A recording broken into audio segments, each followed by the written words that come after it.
Puji Tuhan, kembali kita membaca firman Tuhan dari kitab Mazmur 3 ayat 1 sampai 8. Demikian firman Tuhan. Mazmur Daud ketika ia lari dari Absalom anaknya. Ya Tuhan, betapa banyaknya lawanku. Banyak orang yang bangkit menyerang aku. Banyak orang yang berkata tentang aku, baginya tidak ada pertolongan daripada Allah. Selah. Tetapi Engkau, Tuhan, adalah perisai yang melindungi aku. Engkaulah kemuliaanku dan yang mengangkat kepalaku.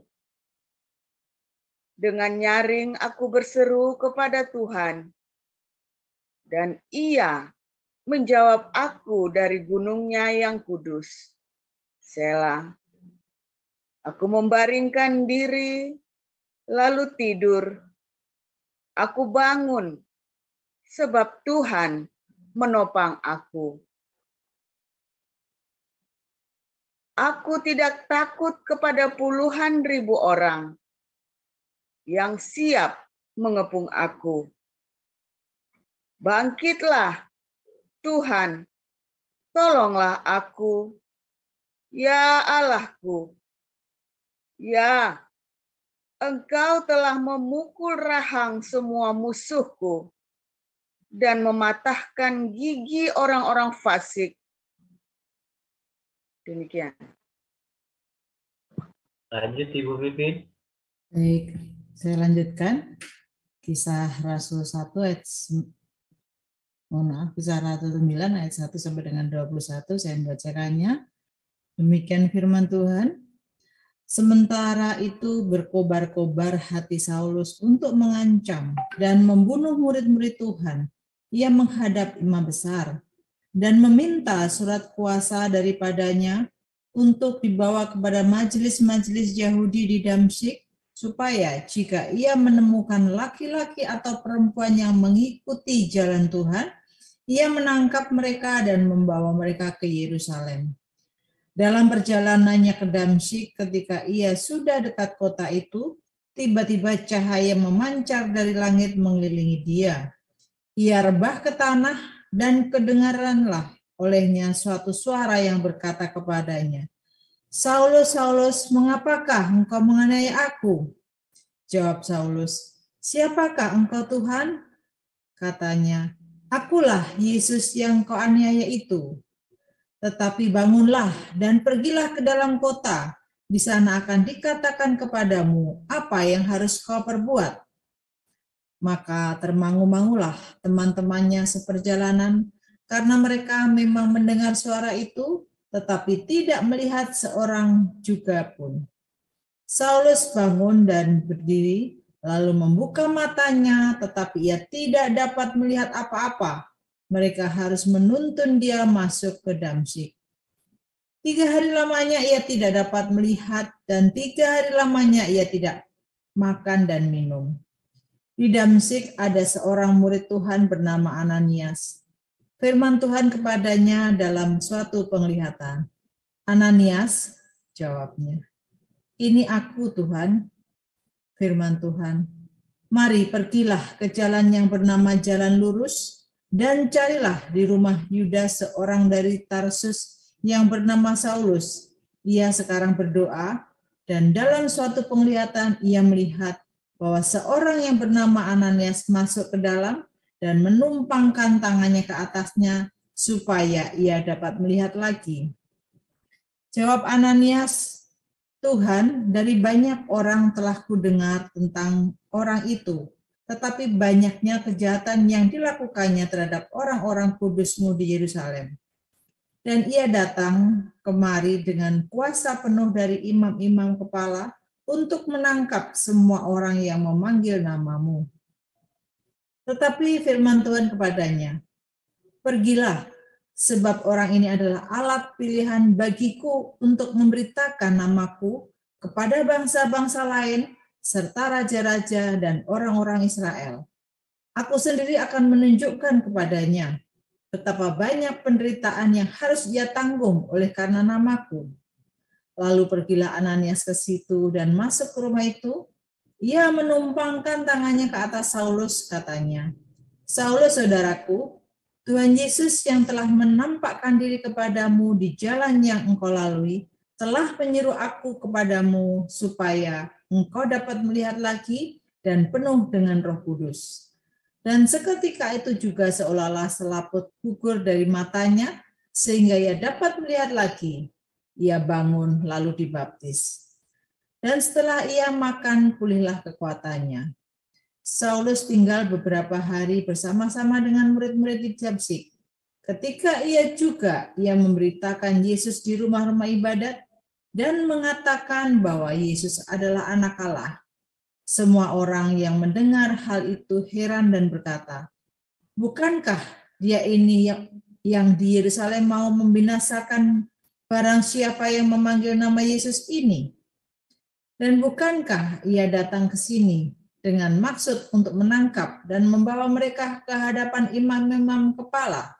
Demikian firman Tuhan. Terima kasih Bu Pipin, Bu Sarma. Silakan. Baik, saya akan baca firman Tuhan yang berikutnya. Ayat 23. Beberapa hari kemudian orang Yahudi merundingkan suatu rencana untuk membunuh Saulus. Tetapi maksud jahat itu diketahui oleh Saulus. Siang malam orang-orang Yahudi mengawal semua pintu gerbang kota supaya dapat membunuh dia. Sungguh pun demikian, pada suatu malam murid-muridnya mengambilnya dan menurunkannya dari atas tembok kota dalam sebuah keranjang. Setibanya di Yerusalem, Saulus mencoba menggabungkan diri kepada murid-murid, tetapi semuanya takut kepadanya karena mereka tidak dapat percaya bahwa ia juga seorang murid. Tetapi Barnabas menerima dia dan membawanya kepada rasul-rasul dan menceritakan kepada mereka bagaimana Saulus melihat Tuhan di tengah jalan dan bahwa Tuhan berbicara dengan dia, dan bagaimana keberaniannya mengajar di Damsyik dalam nama Yesus. Dan Saulus tetap bersama-sama dengan mereka di Yerusalem dan dengan keberanian mengajar dalam nama Tuhan. Ia juga berbicara dan bersoal jawab dengan orang-orang Yahudi yang berbahasa Yunani, tetapi mereka itu berusaha membunuh dia. Akan tetapi setelah hal itu diketahui oleh saudara-saudara anggota jemaat, mereka membawa dia ke Kaisarea dan dari situ membantu dia ke Tarsus. Selama beberapa waktu jemaat di seluruh Yudea, Galilea dan Samaria berada dalam keadaan damai. Jemaat itu dibangun dan hidup dalam takut akan Tuhan. Jumlahnya makin bertambah besar oleh pertolongan dan penghiburan Roh Kudus. Pada waktu itu Petrus berjalan keliling, mengadakan kunjungan kemana-mana. Dalam perjalanan itu ia singgah juga kepada orang-orang kudus yang di Lida. Di situ didapatinya seorang bernama Eneas, yang telah 8 tahun terbaring di tempat tidur karena lumpuh. Kata Petrus kepadanya, Eneas, Yesus Kristus menyembuhkan engkau. Bangunlah dan bereskanlah tempat tidurmu. Seketika itu juga bangunlah orang itu. Semua penduduk Lida dan Saron melihat dia, lalu mereka berbalik kepada Tuhan. Di Yope ada seorang murid perempuan bernama Tabita, dalam bahasa Yunani Dorcas. Perempuan itu banyak sekali berbuat baik dan memberi sedekah. Tetapi pada waktu itu ia sakit lalu meninggal. Dan setelah dimandikan, mayatnya dibaringkan di ruang atas. Tidak dekat dengan Yope. Ketika murid-murid mendengar bahwa Petrus ada di Lida, mereka menyuruh 2 orang kepadanya dengan permintaan, segeralah datang ke tempat kami. Maka berkemaslah Petrus dan berangkat bersama-sama dengan mereka. Setelah sampai di sana, ia dibawa ke ruang atas dan semua janda datang berdiri dekat dan sambil menangis mereka menunjukkan kepadanya semua baju dan pakaian yang dibuat Dorcas waktu ia masih hidup. Tetapi Petrus menyuruh mereka semua keluar, lalu ia berlutut dan berdoa. Kemudian ia berpaling ke mayat itu dan berkata, "Tabita, bangkitlah." Lalu Tabita membuka matanya dan ketika melihat Petrus, ia bangun lalu duduk. Petrus memegang tangannya dan membantu dia berdiri. Kemudian ia memanggil orang-orang kudus beserta janda-janda, lalu menunjukkan kepada mereka bahwa perempuan itu hidup. Peristiwa itu tersiar di seluruh Yope dan banyak orang menjadi percaya kepada Tuhan. Kemudian daripada itu, Petrus tinggal beberapa hari di Yope, di rumah seorang yang bernama Simon, seorang penyamak kulit. Demikian firman Tuhan. Terima kasih Ibu-Ibu atas pembacaan firman Tuhan. Bapak Ibu yang ada di YouTube dan di Zoom, mari kita siapkan hati dan menerima firman Tuhan dari Pastor Paul, dipersilakan.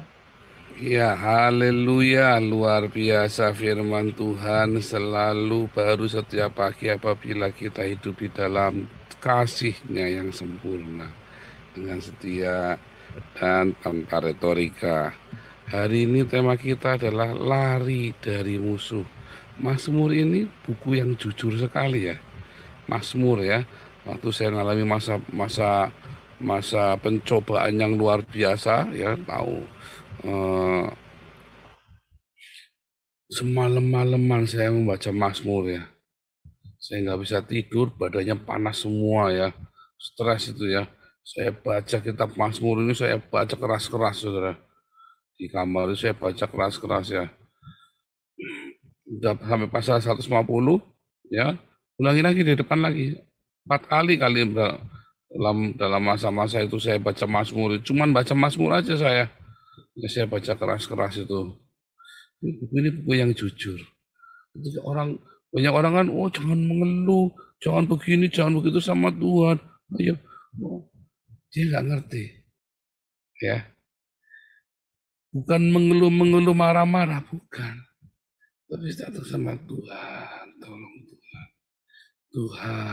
Tuhan.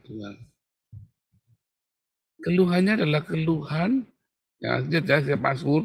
Terakhirnya selalu membangunkan. Tapi aku percaya kepada Tuhan. Coba tadi Mazmur tadi ya. Ya Mazmur 3 tadi. Ya, Mazmur 3 tadi endingnya apa tadi? Judulnya kan ketika ia lari dari Absalom anaknya. Ya, wah isinya keluluhan. Tapi coba ayat ke-8 dan ke-9. Ya, ayat ke-7 mulai. Aku tidak takut pada puluhan ribu orang yang siap mengepung aku. Di depannya itu kelihatannya mengeluh saudara. Tapi ayat terakhirnya selalu apa? Aku tidak takut pada puluhan ribu orang yang mengepung aku. Bangkitlah Tuhan, tolonglah aku. Engkau memukul rahang semua musuhku, mematahkan gigi orang fasik. Dari Tuhan datang pertolongan, berkat-Mu atas semua. Selalu ya. Di depan itu kelihatannya keluhan, tetapi di belakang itu selalu ya. Jangan takut saudara. Jangan munafik. Kalau kita memang lagi capek, Tuhan aku lelah Tuhan. Tuhan aku lelah Tuhan. Ya, tapi Tuhan kuatkan aku. Sukacitamu bersama denganku. Gitu saudara. Bukan mengeluh-mengeluh, Tuhan kenapa gini ngomel-ngomel. Bukan. Tapi Mazmur ini jujur. Kondisinya memang capek. Tuhan aku iri Tuhan. Tuhan aku marah Tuhan. Jangan munafik. Anda nahan diri begitu, munafik begitu. Anda akan jadi orang yang munafik ya. Anda nggak suka sama Tuhan, nggak suka dengan kondisi ini, tidak menyenangkan. Anda bilang, Anda letih, Anda marah, Anda jealous, Anda syirik, Anda ngomong Tuhan. Tapi selalu ingat, harapkan Tuhan ada selalu pertolongan, Tuhan ada selalu kekuatan, di dalam Tuhan selalu ada penghiburan, di dalam Tuhan selalu ada sukacita. Ya. Saya marah, bisa marah. Nggak mungkin nggak marah. Seorang itu jangan munafik gitu loh ya. Kadang-kadang orang itu munafik. Ayo marah, nggak boleh marah. Siapa bilang nggak boleh marah? Ya, yang penting waktu marah itu jangan sampai matahari terbenam. Ayo, kamu dengki, ayo kamu dengki. Wah, kamu dituduh. Saya dulu gitu, saya pernah ada orang nuduh saya ya. Ayo kamu marah. Emang kenapa kalau marah? Emang nggak boleh marah? Boleh. Yang penting matahari terbenam selesai. Makanya cepat bereskan. Artinya apa? Kamu harus cepat bereskan. Tata hatimu. Ya, orang dikhianati ya pasti tidak senang hati, saudara. Ya, kamu boleh ngomong sama orang-orang Kristen ngerasani saya. Begitu kamu sudah ngomong sama orang Islam, dikhianati, saya marah, saudara. Marah, jangan ngomong tidak marah. Dan saya nggak suka hati. Ya, enak langsung mual. Ya, kalau di sebelah saya bisa saya pukul itu. Kalau sebelah saya serius, nggak pakai ini. Tetapi nggak boleh sama matahari terbenam. Tapi jujur nggak marah-marah. Saya marah bukan karena dia menjelek-jelekan saya.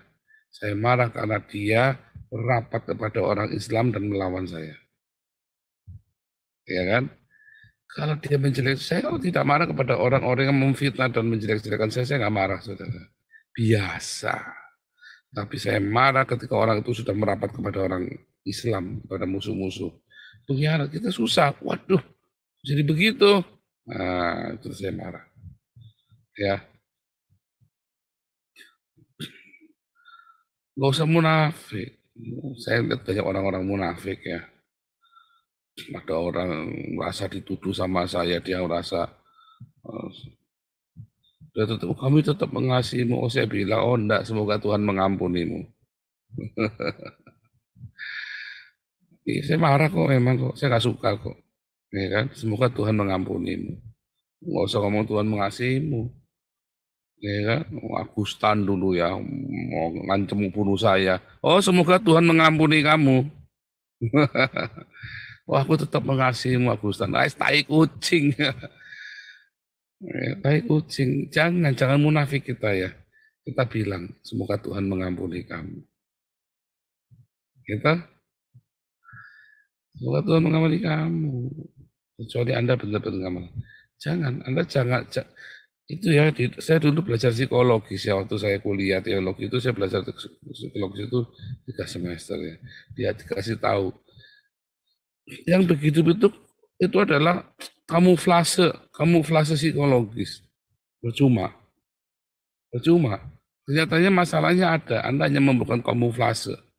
Jangan, yang benar disalurkan. Setiap kali ada tekanan dalam jiwamu yang kamu tidak suka, baik itu kemarahan, kekecewaan, keputusasaan, depresi, Anda tekan. Jangan Anda anggap pura-pura nggak ada. Nggak boleh. Ya, ada. Bereskan. Kalau Anda anggap pura-pura nggak ada, itu nanti Anda jadi hipokrit dan Anda akan memendam. Anda akan punya satu kantong memori ditaruh di sana. Semua yang busuk-busuk di sana, lama-lama meledak nggak? Meledak. Tapi kalau Anda di dalam kantong memori itu ada masalah, ya, Anda jangan taruh di kantongan untuk dikumpulin di situ, jangan. Buka sekali, ini ada barang busuk nih, keluarin. Kalau di rumahmu ada barang busuk, jangan malah dipojok-pojokin, taruh di bawah lemari. Suatu ketika singgatnya keluar semua. Singgat itu apa singgat? Ulatnya itu keluar semua nanti, saudara. Kalau ada barang busuk, dikeluarin sekalian, ditarik. Ambil, buang. Bau, iya bau, enggak apa-apa, tapi ambil, tarik. Kalau ada barang busuk di rumahmu, ambil, tarik. Jangan malah disokok, disembunyikan. Dulu saya waktu kecil karena mungkin males ya. Ya mungkin banyak anak kecil juga begitu ya. Kalau kita ada barang yang kurang baik itu kita malah colokkan sekali ke dalam kolongnya lemari atau di kolong karpet begitu kan. Suatu ketika saya ada makanan dia jatuh, meletak dorong ke dalam. Nah 3 hari kemudian, wah itu ularnya keluar semua saudara. Ularnya keluar semua. Nah, dari situ saya belajar, iya ya, Barang gitu tuh diambil sekalian, biar busuk diambil sekalian. Sudah selesai. Tapi kalau kamu biarkan itu kamu simpan, itu busuk itu sampai bertahun-tahun nggak hilang-hilang. Sudah kamu ambil, udah kamu bereskan pun akhirnya sampai bertahun-tahun nggak hilang-hilang busuknya itu. Bau, wah, anu mesti semprot-semprot pakai segala macam, pakai alkohol, pakai segala macam. Tapi kalau Anda ada barang busuk langsung keluarin, ada barang busuk langsung keluarin. Artinya apa? Akuin, ya memang saya marah kok. Memang saya nggak suka kok. Nggak usah malu, nggak usah gengsi, nggak usah, jangan tertuduh. Memang saya nggak suka kok, mau apa? Gitu ya. Enak ya kayak saya ya. Oh, begitu aku marah. Emang kenapa kalau marah nggak boleh marah? Emang kamu siapa ngatur-ngatur hidup saya? Kan begitu kan. Saya mau marah suka-suka saya. Kamu nggak suka ya nggak usah di sini. Kan begitu kan, nggak usah deket-deket saya. Enak ya hidup kayak saya ya, free. Temennya ya banyak. Semua orang deket-deket saya senang, berteman dengan saya senang. Ya, karena saya orangnya terbuka, open. Dan saya tidak pernah menyimpan di hati. Kebusukan-kebusukan itu nggak pernah saya simpan. Sehingga orang nyaman kalau sama saya. Ya kan? Pokoknya tampilannya saya itulah saya. Enak kan? Ringan, ya awet muda, ya badannya enak, kita selalu enteng, tidur ya ngoroknya buanter, ya mules.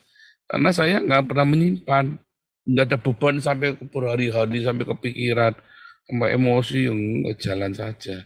Marah hari itu saja, saat itu saja, itu sudah selesai. Nah, barang busuk itu dikeluarkan. Nah, Mazmur itu ceritanya begitu, saudara.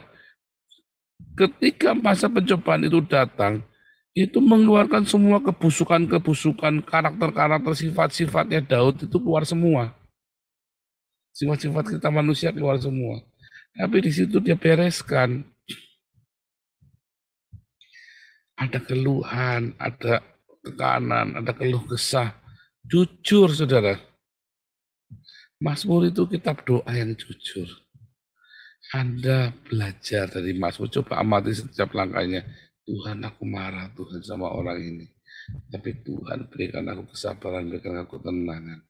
Biar Tuhan yang membalas. Biar Tuhan yang membalas, jangan lepaskan Tuhan orang ini. Wow, fotonya doanya memberkati. Nanti, Anda nggak usah, Tuhan berkatilah ini orang-orang yang, ini berkatilah orang yang sudah ngambil suamiku Tuhan. Supaya dia diberkati dan makin umur panjang dan uangnya banyak. Diberkati benar, uangnya banyak benar, Anda makan mengucap di hati. Berkatilah orang yang mencuri suamiku Tuhan. Supaya dia makin cantik, makin ini, suami makin digondol, makin gak pulang-pulang. Tuhan, balaskan Tuhan, supaya jangan aku yang membalas. Biar Tuhan yang membalas. Namun biar kehendak-Mu yang jadi. Suatu ketika nanti Tuhan tiba-tiba mengubahkan hatimu. Tuhan, ternyata ini orang susah Tuhan. Berkati dia, ampuni Tuhan. Ternyata dia ini orang setengah gila. Sudah mau mati kena HIV. Tuhan sembuhkan dia, Tuhan kasihan. Saya dulu ya, yang nipu saya dulu itu 4 miliar saudara. Saya pertama misui dia tuh. Saya ngutukin dia setiap malam, tak kutukin saudara. Tapi sampai suatu ketika saya tahu kondisinya dia, dari Tuhan sembuhkan orang ini Tuhan dari sakitnya. Ternyata sudah HIV dan dia sudah tergantung obat, sudah kena hepatitis, HIV akut sudah, udah ketergantungan obat. Jadi setiap kali dia punya uang, udah mau kaya, dia mau berobat kan pengen sembuh kan. Jadi begitu saudara, kasihan. Lah anak-anaknya gimana? Iya kemungkinan kena HIV juga. Makanya dia khawatir. Saya baru tahu ternyata berat sekali ya. Karena masa mudanya dia pakai narkoba, suntik saudara. Jadi kena hepatitis, kena HIV, udah komplikasi dia itu. Ya, sampai katanya kalau buang air itu sudah air. Buang air itu sudah air. Tapi dia bisa bertahan karena dengan obat, dia minum obat terus. Asal dia nggak boleh capek aja pokoknya. Begitu capek, masuk rumah sakit. Kasihan ya. Sampai sebegitunya, bertahan. Akhirnya saya mendoakan kasihan ya, kasihan juga 4 miliar. Duh 4 miliar mah Saya kalau sakit kayak gitu bisa ngerampok kali, bukan jangan 4 miliar. Apapun saya tak rampok, usah semacam kali ya, kalau dalam tekanan-tekanan seperti itu ya. Iya kan, demi keluarganya jangan berantakan. Ya kan, kasihan orang begitu, saudara.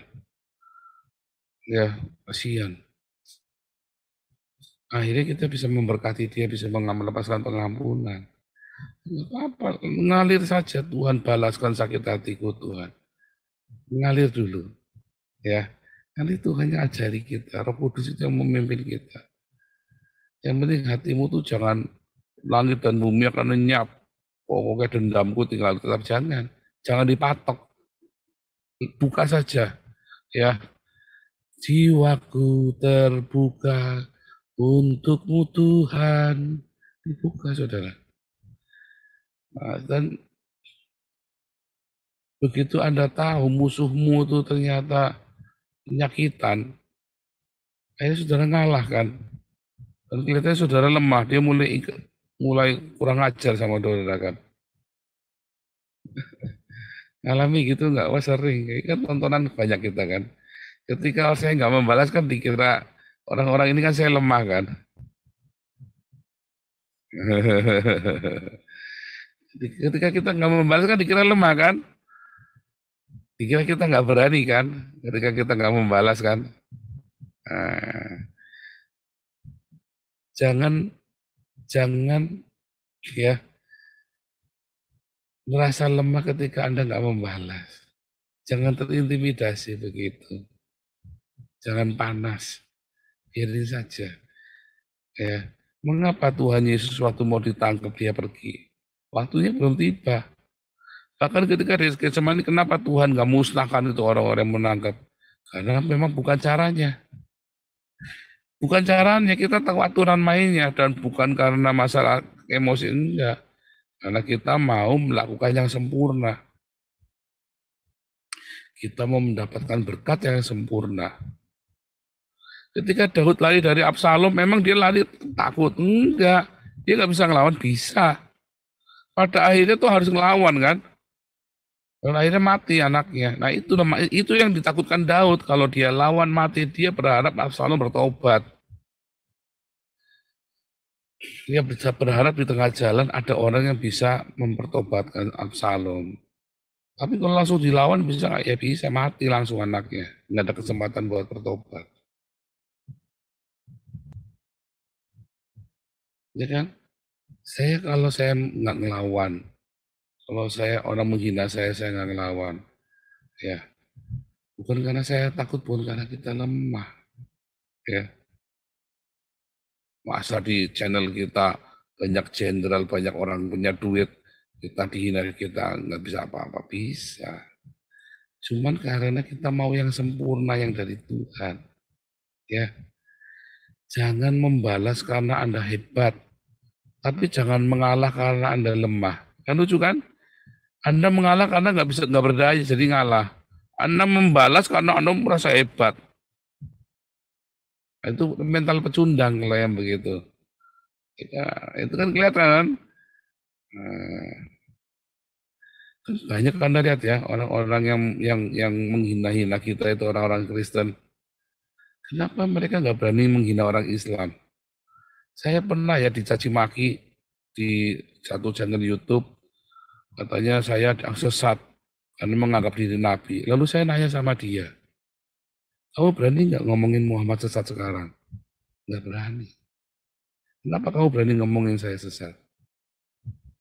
Saya percaya Yesus. Tapi kamu berani ngomong saya sesat gara-gara saya ngaku Nabi. Itu Muhammad ngaku Nabi, kamu berani nggak ngomong sesat? Nggak berani kan? Kamu pecundang. Kamu cuma berani karena saya Cina. Kamu pikir saya nggak akan ngelawan kamu kan? Iya kan? Dia pikir nggak ngelawan kan? Terus ya. Itulah mental-mental pecundang. Jadi Anda jangan menekan orang lain karena Anda lebih hebat. Tapi jangan Anda mengalah karena Anda lemah. Karena aku lemah, udah ngalah aja karena kita lemah, ya jangan. Yang itu jadi mental pecundang. Akhirnya Anda akan terintimidasi. Makanya pada saat Anda kuat, Anda jangan tekan orang. Supaya Anda jangan ditempatkan oleh Tuhan dalam posisi lemah yang harus mengalah. Saya ulangi ya. Kalau Anda dalam posisi kuat, jangan pernah nekan orang, nginjek orang. Mengapa? Supaya Tuhan jangan menempatkan kamu di dalam posisi yang lemah sehingga kamu harus mengalah. Tapi biarlah kamu dalam posisi yang kuat, yang powerful, dan kamu mengalah. Padahal kamu powerful, kamu punya kuasa buat puntir kepala itu orang. Tapi kamu mengalah. Nanti kamu tidak akan pernah ditaruh di dalam posisi yang lemah sehingga kamu kudu ngalah untuk kudu ngerendang nyembah-nyembah. Sehingga Anda nggak perlu ngalami itu. Anggap enggak? Saya ulangi sekali lagi. Kalau kamu dalam posisi yang kuat, powerful, punya uang, punya kedudukan, jangan pernah nginjek orang yang lemah. Sekalipun dia ngelawan kamu, nggak usah, biarkan saja. Selama dia tidak merugikan secara langsung. Atau mungkin hanya potensi merugikan, tapi tidak ada kerugian apa-apa. Jangan takut. Supaya Tuhan jangan tempatkan kamu dalam posisi yang lemah sehingga kamu kudu ngalah dan nyembah-nyembah orang itu merendah-rendah. Sehingga Anda nggak perlu begitu, karena di dalam posisi kuat pun kamu sudah merendah. Ya, seakan-akan kamu lari dari musuhmu, seakan-akan kamu kalah. Oh enggak, kamu enggak kalah. Saya banyak melihat orang-orang kaya, orang-orang yang sukses hidupnya, ya bukan sukses karbitan, orang ini rendah hati. Bos saya dulu juga dilawan, diteladung, apa. Kenapa toh? Itu nuntut Pak. Saya ingat sekali waktu saya kerja, ada satu Cina Medan yang kaya raya, saya nggak sebutkan namanya, kalau saya sebut Anda tahu semua. Itu bos saya, suruh kaya raya sekali. Konglomerat, salah satu konglomerat Indonesia. Suatu ketika, ada anak buahnya ladung, saudara. Kurang ajar. Kenapa nggak singkir saja? Ya biar nggak ngefek, buang waktu. Tapi kan semua jadi berani. Enggak, cuma dia saja. Mereka tahu kok nggak ada yang berani. Jadi pelajaran, enggak usah. Rendah hati sekali ya ini bosku saya. Ini bos saya ini rendah hati sekali. Enggak usah, biarin saja.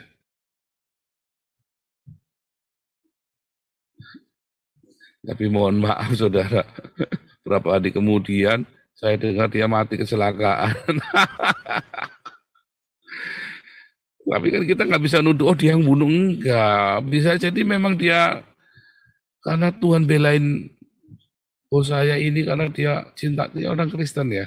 Bos saya ini orang Kristen soalnya, cinta Tuhan. Nggak usah. Nah kemudian, Pak, ya mungkin ada orang lain, dia punya musuh orang lain, ada orang yang kita nggak ngerti pokoknya. Sekalipun dia kuat, dia nggak mau. Biarin saja ngomong ojek apa, jangan didengerin kok. Ini mau gimana, kita udah nggak usah kok, jangan didengerin. Jangan diterima, nggak usah. Jangan buang waktu. Itu ya. Saya banyak ketemu orang-orang yang bijak ya, orang-orang kaya raya itu bijak. Biarin aja. Itu biar RT aja yang ngurusin. Cuma gitu doang. Padahal dia mau pelintir aja jengkel bisa. Bisa. Mau pelintir itu bisa. Nah, tapi kalau orang-orang OKB kayak orang-orang kaya nanggung, orang-orang punya duit nanggung kayak saya dulu ya zaman itu. Orang punya duit tapi nanggung. Oh, dalam ladung saya tak lawan, so, tak penjarain. Ya kalau perlu saya membayar polisinya. Bodoh kan? Akhirnya kan uangnya kan korat-karit kan? Wah ini duitnya kenapa kumpul? Energinya mana-mana pun melihat buat beginian. Nah, dari situ kita belajar ya. Kita ngelihat orang-orang. Ketika kamu kuat, justru saatnya kamu mengalah.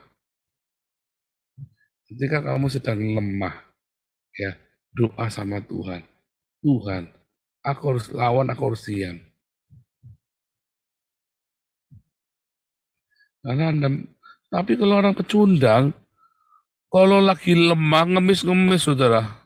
Ya maaf ya, jilat-jilat pantatnya musuhnya.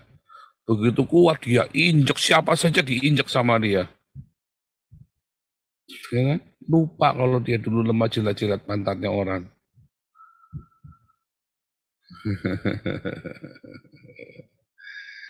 Begitu kan? Apa ada mental pecundang? Evaluasi diri saya, introspeksi. Apa ada pecundang? Tanda pecundang itu begitu ya. Pecundang itu beraninya sama sesama kita sendiri, nggak berani sama orang Islam. Ya, pecundang itu cuma beraninya nyerang kita sendiri, orang internal kita. Ya, contohnya ya Gilbert itu pecundang. Berani nggak Gilbert ngomongin Habib Rizik anak iblis? Nggak berani kan?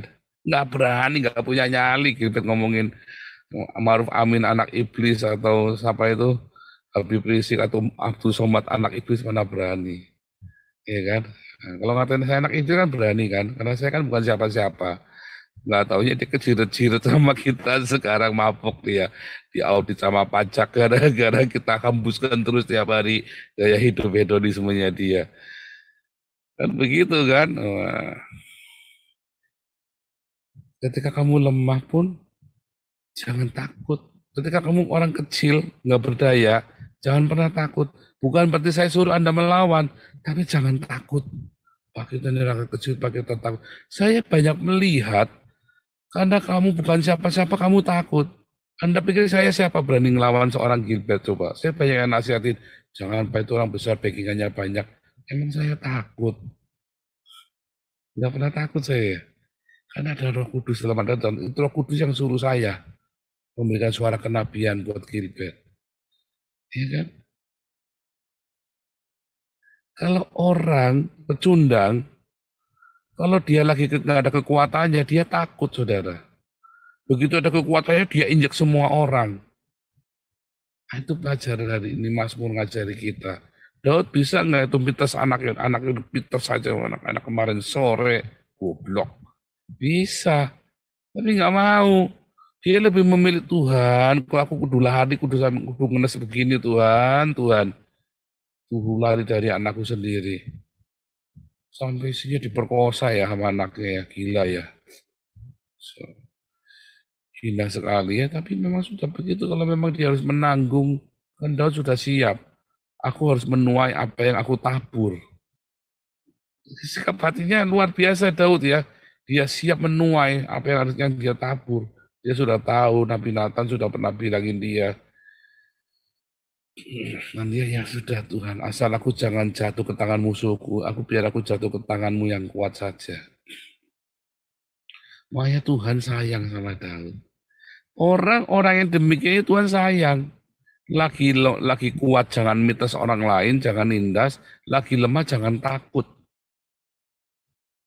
Ya, Tuhan sayang sama orang-orang seperti ini. Ya, contohnya saya, Tuhan sayang. Haleluya. Haleluya jelek ya. Saya sebel ya, haleluya jelek amat ya.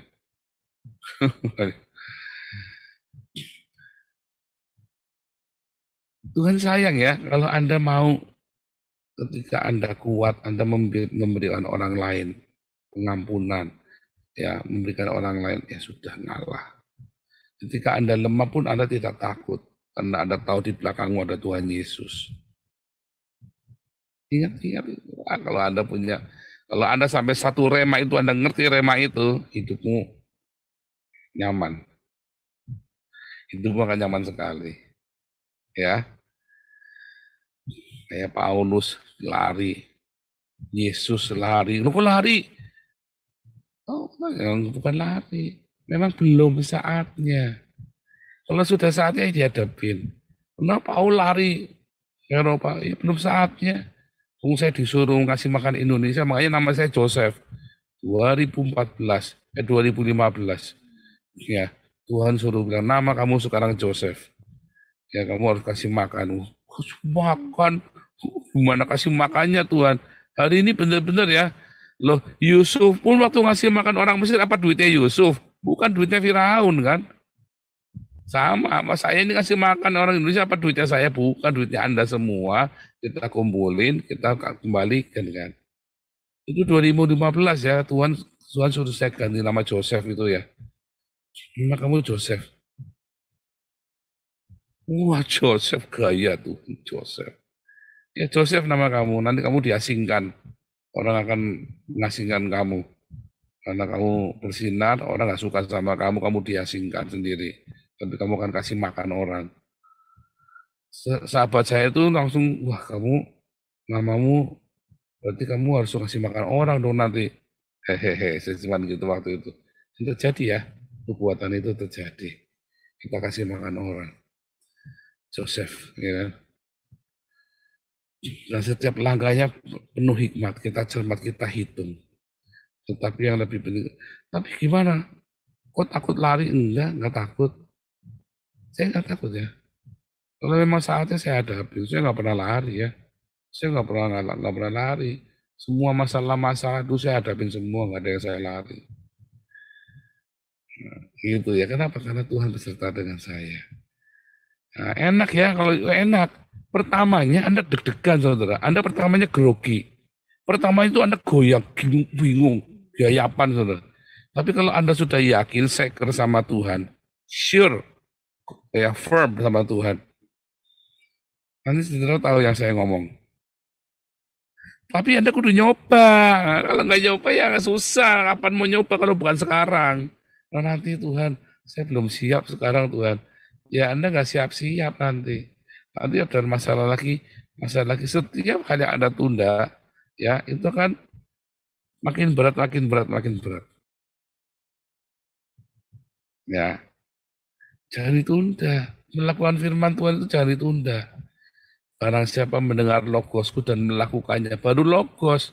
Anda tahu, Anda mengerti, tapi Anda tunda. Ya Anda membangun rumah di atas pasir, tapi Anda mengerti, Anda lakukan, Anda membangun rumah di atas batu. Suatu ketika logos itu benar-benar jadi rema, Anda kepenuhan Roh Kudus.